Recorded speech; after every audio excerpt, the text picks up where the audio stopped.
Those are the headlines. But the biggest question is what to do.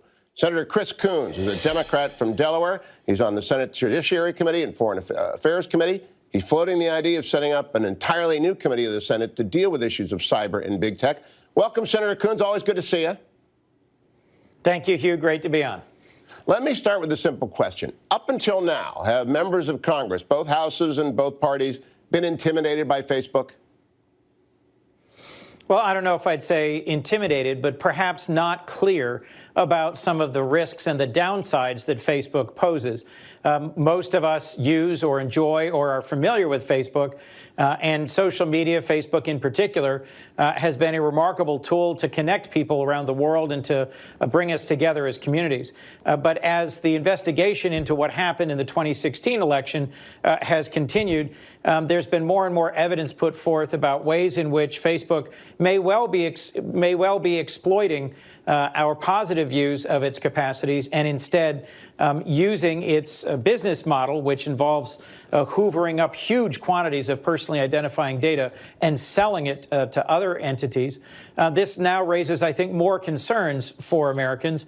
That's why the Senate Judiciary Committee, on a bipartisan basis, has asked for Zuckerberg, the founder and leader of Facebook, to come and testify April 10 when we're back in session. Hoovering up is a terrific way to put it, Senator. Let's pause there for a moment and talk father to father, dad to dad. Are you concerned about the amount of just raw data they are accumulating on your children, Facebook in particular, but all of the social sites, from cradle really through some millennials go out and open Facebook pages on their kids the day they're born. What do you think about that? I do think that certainly Americans of our generation would be shocked to learn just how much personal information about where we are, what we're doing, what we buy, what our interests are, is being made commercially available so that other companies can target us more specifically. When I talk to my kids about it, first, they no longer spend a lot of time on Facebook. They think that's for older folks and they're on to other platforms. But second, they're less concerned about the potential for intrusion because they've lived with it their whole lives. To me, there is still something vaguely creepy about doing a search on the internet on one device for something I'm interested in, a place to vacation or something to buy, and then have advertisements for that specific vacation spot or a product appearing in other venues on other platforms within a matter of minutes. The ways in which big tech is now monetizing that individually identifying data is concerning.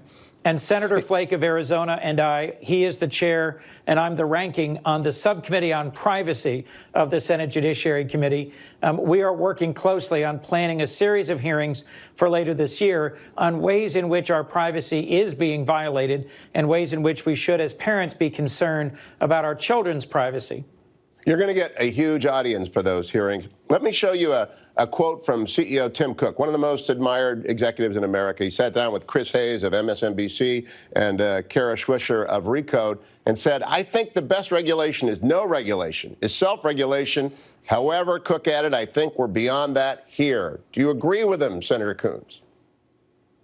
I think we should approach regulation thoughtfully and carefully because I'll remind you, all of these big breakthrough tech companies started in the United States. They've grown mostly in the United States, and a lot of the economic value of new employment and new opportunities have benefited the United States.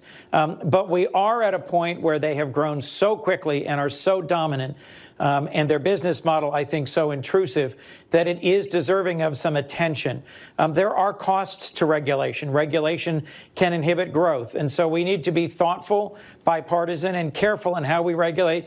But I think we're at a time where some of these players, Google, Amazon, Facebook, have become so significant in our lives and our economy that it's time for Congress to weigh in.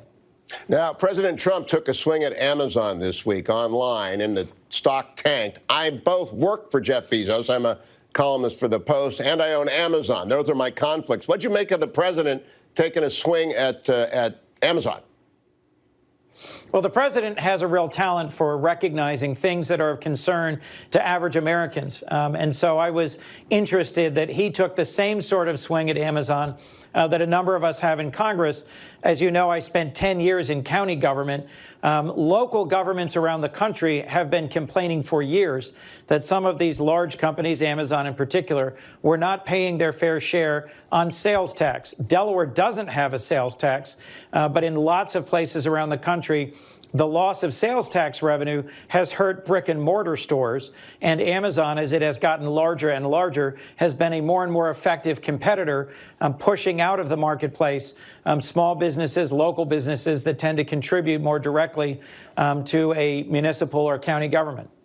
So do you think that when Mark Zuckerberg comes up to testify, he seems to have conceded that he will do that it ought to be in front of a brand new committee? And do you think he ought to be asked to explain exactly why they need so much data and all the different ways they are repurposing it? Because I think it will come as a shock to many Americans, perhaps on the level of the Kefauver Commission, when they figure out what the heck's going on here. Not organized crime, it's very legal, but it's just so vast.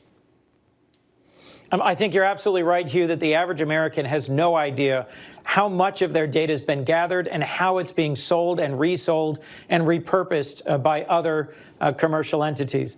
Senator Cory Gardner, Republican of Colorado, and I have teamed up to introduce a bill that would create the first new full committee of the Senate since the 1970s. It would be a cybersecurity committee, and it would be made up of the chair and ranking members of the 7 Senate committees that have jurisdiction over cybersecurity. So everything from armed services and banking to intelligence and foreign relations.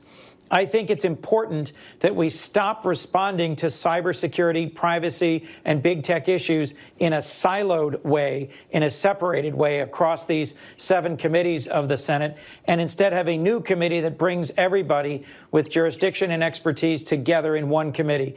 I realize we're not going to get that passed in the short term, but I think it's an important policy proposal that Senator Gardner and I are hoping the leadership will take up.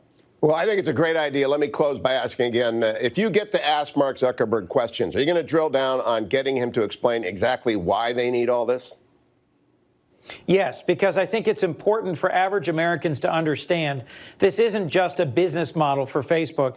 It's something that has consequences for you, your family, your children in particular, because things that are posted on the internet are not just happy pictures of dogs and cats and birthdays. They're information about your interests, your tastes, your political leanings, your friendships, and your affiliations.